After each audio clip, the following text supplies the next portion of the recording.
안녕하십니까. 2023년 7월 손해보험 등록시험 대비 실전 문제풀이 과정 세 번째 시간 제3보험 함께 풀어보도록 하겠습니다. 자, 34번 문제부터 시작하겠습니다. 제3보험 영역, 그레이존이라고 이야기를 하죠. 자, 생명보험 영역도 아닌 것 같고 손해보험 영역도 아닌 것 같고 둘 다 성격을 가지고 있기 때문에 우리가 그레이존에 해당한다라고 하는 것이 제3보험이죠. 그럼 제3보험 어떤 보험입니까? 상해, 질병, 간병 이 세 가지가 바로 그레이존에 해당하는 제3보험 영역입니다. 정답은 1번이 해당이 되겠습니다. 이행보증, 손해보험, 연금보험, 생명보험, 퇴직연금보험도 생명보험에 해당이 된다. 이렇게 보시면 될 것 같죠. 35번 보겠습니다. 제3보험에서 손해보험회사가 기본적으로 영위할 수 없는 담보는 자, 기본 계약으로 영위를 할 수 없는 그럼 뭐냐? 특약으로만 영위할 수 있는 거 뭡니까? 질병사망이죠.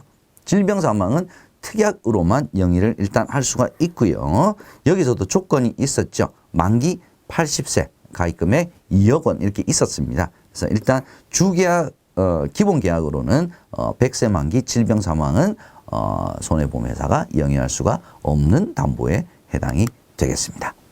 36번 보겠습니다. 다음 중 제3보험에 대한 설명으로 맞는 것 한번 찾아보자. 1번 화재로 인한 상해뿐만 아니라 배상 책임 손해를 보장하는 제3보험 상품입니다. 배상 책임은 손해보험 영역이죠. 얘는 제3보험과 전혀 관련이 없습니다. 2번 손해보험과 생명보험의 성격을 모두 갖지 못하여 그레이존이라고도 한다. 둘 다 가지고 있기 때문에 그레이존이라고 한다. 이렇게 해야 맞는 거죠. 그래서 어느 한쪽도 온전히 속했다고 보기가 어렵다. 둘 다 가지고 있기 때문에. 그래서 그래. 요 말을 조금 이렇게 바꾸고 나서 조금 유치하다는 생각이 들긴 합니다만은, 그레이존에 대한 개념 여러분 잘 기억해 두시기 바랍니다. 3번. 제3보험 상품은 실손보상 방식 가능하죠. 정액보상 방식 모두 가능합니다. 정답은 일단 3번이 되겠네요. 4번. 제3보험 중 대표적으로 비례보상을 적용하는 것에 사망, 후유장애 담보가 있다. 사망 후유장애 담보는 비례보상을 하는 담보가 아니라 정액보상을 하는 담보죠. 그죠? 그래서 의료비, 실손 의료비 같은 경우가 이제 비례보상하는 거고요. 37번 보겠습니다. 제3보험 상품 설계 기준에 대한 내용으로 틀린 거, 설계 기준 한번 보겠습니다. 1번. 손해보험회사는 주계약이 상해보험인 저축성 보험 개발할 수 있다. 주계약이 상해보험, 저축성 보험 개발 가능하죠. 만기가 몇 년 이내입니까? 15년 이내에 있었죠. 여러분 기억을 해 주시기 바랍니다. 1번은 맞는 지문이고요. 2번. 손해보험회사는 실제 발생한 손해 및 정액 보상하는 상품 개발이 가능. 실손보상, 정액보상 둘 다 가능하다 그랬죠. 3번. 생명보험회사는 제3보험을 종신보험의 특약으로만 상품 개발이 가능하다. 제3보험은 생명보험이나 손해보험에 속해져 있는 게 아니고 독립된 하나의 보험업이죠. 그래서 특약으로만 상품 개발이 가능하다. 이거 다 틀린 표현이 되겠습니다. 그래서 일단 정답은 3번이 되겠고요. 4번. 생명보험회사는 보장성 보험으로만 상품 개발이 가능하다. 제3보험은 보장성 보험으로만 개발이 가능하다. 생명보험회사에 해당되죠. 손해보험회사는요. 우리 1번 지문에서 저축성 보험으로 상해보험, 주계약이 상해보험일 경우에는 저축성 보험으로도 개발이 가능하다. 이게 바로 생명보험과 손해보험에서 바라다보는 제3보험 상품설계 기준이 다른 점이죠. 38번. 제3보험의 보상 방법에 대한 설명으로 보상 방법, 정액보상, 실상보상 둘 다 가능하다 이거네요. 일단 틀린 걸 한번 찾아보겠습니다. 1번. 질병사망보험금은 정액보상한다. 우리 앞서서 그런 질문 있었죠. 후유장애 사망은 정액보상한다. 이거 맞네요. 2번. 의료비에 대해서는 정액보상, 실손보상 둘 다 가능하다. 진단비 같은 경우에는 정액보상. 그죠? 실제 들어간 치료비는 실손보상 둘 다 가능합니다. 2번. 2개 이상의 실손 의료비 보험계약이 있는 경우에 비례보상 하죠. 여러 개 들어갔을 때는 비례보상 가능합니다. 비례보상 해야 되겠죠. 3번, 4번. 질병보험은 실손보상만 가능하다. 자, 우리 위에서 의료비도 정액보상, 실손보상 다 가능하다 그랬는데 질병보험은 실손보상만 가능하다. 얘는 말이 안 되는 틀린 지문이 되겠죠. 질병보험 역시 정액보상, 실손보상 모두 가능합니다. 틀린 지문은 4번이 되겠습니다. 39번 보겠습니다. 상해보험의 특징으로 보기 어려운 거. 상해보험에 대한 이제 설명이네요. 자, 특징으로 보기 어려운 거. 1번.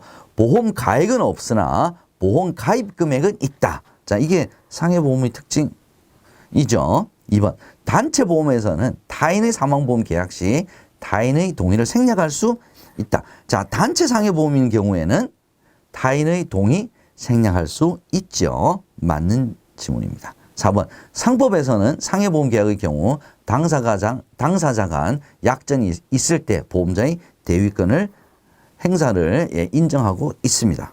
4번. 보험계약자는 보험수익자를 지정할 수가 있죠. 그죠? 보험수익자 지정하는 것은 바로 보험계약자죠. 그래서 보험계약자는 보험수익자를 지정할 수 있다라고 해야 되는데 없다라고 했으니까 4번이 틀린 지문이 되겠습니다. 40번 보겠습니다. 상해보험의 실손의료비 담보의 보상 내용에 해당하는 것은 한번 보죠. 치과 교정을 위한 의치 구입 비용은 보상 내용에 해당하지 않는 건데요. 그죠? 예. 2번. 해외 소재 의료기관에서 발생 의료비, 얘도 보상 내용이 포함이 안 되죠. 3번. 건강검진 비용은 포함이 안 되는데, 자, 검진 중 의사의 이상 소견 등에 따라서 추가로 발생한 의료비는 보상 내용에 해당이 되죠. 그래서 일단 정답은 3번이 되겠습니다. 한방치료에서 발급한 비급여. 예, 비급여는 다 특약이죠. 그죠? 네, 예, 특약이고요. 비급여 대상 의료비. 그 중에서도 한방치료인 경우에는 급여인 경우에는 급여 대상 의료비는 해당이 되지만 비급여인 경우에는 특약에도 한방치료 비급여는 해당이 되질 않습니다. 그래서 4번도 보상 내용에 해당되지 않는 내용이 되겠습니다. 41번. 괄호 안에 들어갈 말로 적절한 것은 괄호 안에 어떤 내용인지 한번 살펴보죠. 상해보험에서 후유장애 보험금 중 영구히 고정된 증상은 아니지만 치료 종결 후 한시적으로 나타나는 장애. 한시적으로 나타나는 장애. 예, 한시장애에 대한 내용이네요. 5년 20%. 이건 무조건 암기를 하셔야 되겠죠. 그죠? 이건 굉장히 시험 문제 자주 출제가 되는 부분입니다. 한시적 장애 5년 20% 기억해 두시기 바랍니다. 42번.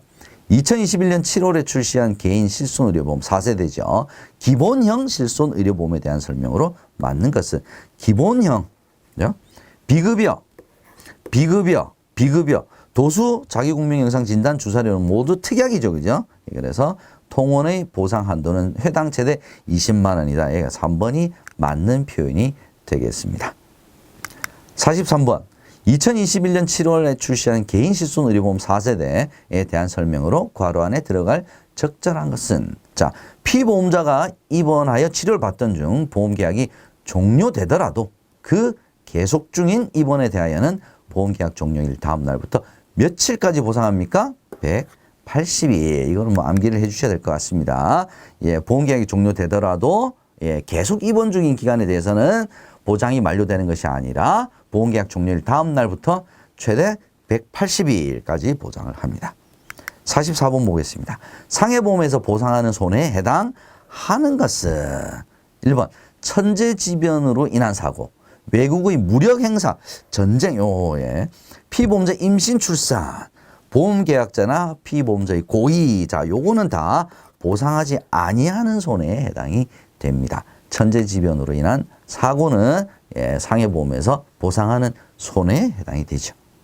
45번. 대중교통 이용 시 상해보험에서 보상하지 않는 사고.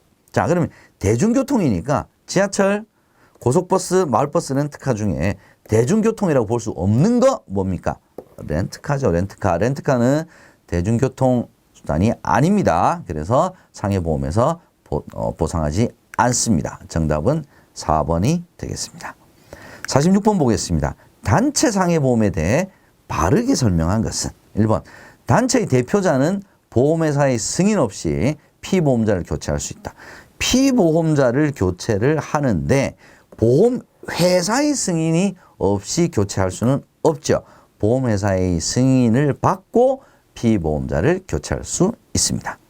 2번 타인의 사망을 보험계약으로 하는 경우에 반드시 타인의 동의를 받지 않아도 단체 상해보험은 가입이 가능하죠. 그래서 단체 상해보험인 경우에는 반드시 타인의 동의를 받아야 된다 그러면 틀린 지문이 되겠습니다. 3번 단체의 종류는 1종, 2종, 3종 단체지 4종이라고 하는 단체는 없죠. 그죠? 1종, 2종, 3종 여러분 구별하는 거 비영리법이 뭐 이런 거 있었죠. 그죠? 기억해 두셔야 됩니다. 시험 문제 굉장히 자주 출제됩니다. 자, 일단 1, 2, 3번 다 틀렸으니까 일단 4번이 정답인 것 같네요. 어떤 내용인지 살펴보죠. 단체 보험 계약을 체결한 후 피보험자를 증가, 감소, 교체할 수 있습니다. 이게 단체 상해보험의 특징이죠. 정답은 4번이 되겠습니다. 47번 풀어보겠습니다. 피보험자의 생년월일이 1971년 생년월일이 1971년 6월 1일생이네요. 보험계약일이 2021년 10월 1일인 경우 보험 가입 연령은 6개월 이상 1년, 6개월 미만은 버린다. 이거 이야기하는 거네요. 보험 연령을 계산하는 문제인 것 같습니다. 자, 1971년생이 일단 2011년이 되었으니 지금 계약일이 몇 살 경과했는지 한번 계산을 한번 해보죠. 2011 빼기 1971이네요. 몇 년입니까? 40년이네요. 그죠? 예, 일단 40년 지났고 6월 1일이 지금 7월 1일이 되었으니까 4개월이 경과했네요. 그죠? 예. 40년 플러스 4개월. 자, 6개월 이상입니까? 미만입니까? 4개월. 6개월 미만이니까 버리는 거죠. 예, 그러면 보험 가입 연령, 보험 연령은 몇 살이냐? 40세라고 봐야 되겠네요. 그죠? 48번 보겠습니다. 2021년 7월에 출시한 개인실손의료보험 4세대 질병, 급여에서 보상하지 않는 사항에 대한 설명입니다. 다 그러면 보상하지 않는 사항인데 이 중에서 틀린 것을 찾아라 그랬으니까 보상하는 손해가 어떤 거냐? 이걸 물어보는 것 같네요. 1번. 피보험자가 임신, 출산, 산후기로 입원 통원한 경우 얘는 보상 안 하죠. 그죠? 얘는 맞는 거고요. 2번. 피보험자가 보험 가입 당시 태아인 경우 선천성 뇌질환은 보상하지 않는다. 자, 보험 가입 당시 태아인 경우에는 선천성 뇌질환 보상을 하죠. 그죠?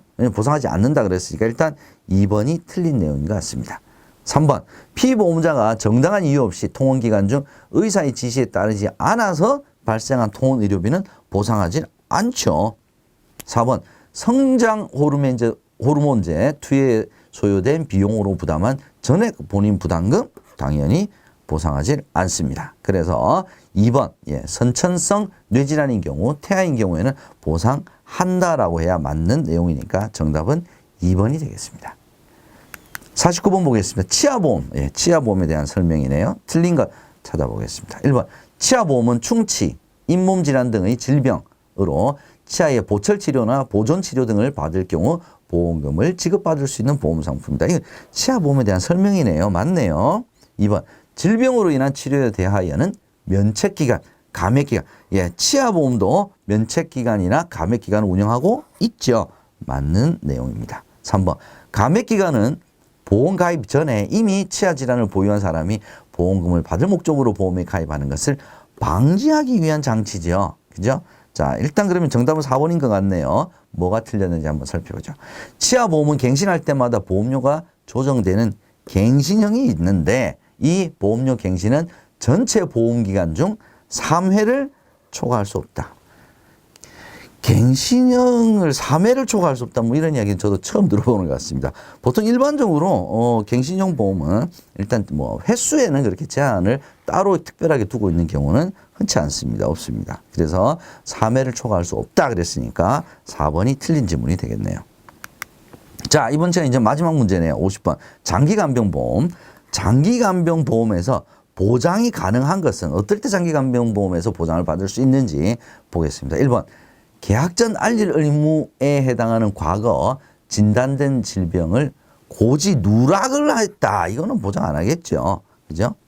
2번. 청약일 이후 5년이 경과를 하게 되면 고지 누락을 해도 일단 보상을 하죠. 왜? 그게 바로 이제 몇 년 경과한 이후에 발생한 질병이냐라고 하는 거 여러분 기억을 해 두셔야 됩니다. 5년입니다. 일단 정답은 2번이 될 것 같고요.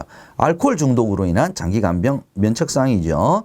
4번. 계약 전 알릴 의무에 해당하는 사실 고의로 알리지 않는 중대한 질병. 고의로 알리지 않았다. 얘도 보장하지는 않죠. 정답은 2번이 되겠습니다. 자, 이렇게 해서 1번부터 50번까지 오늘 여러분들과 함께 풀어봤습니다. 여러분들 너무 수고 많이 하셨고요.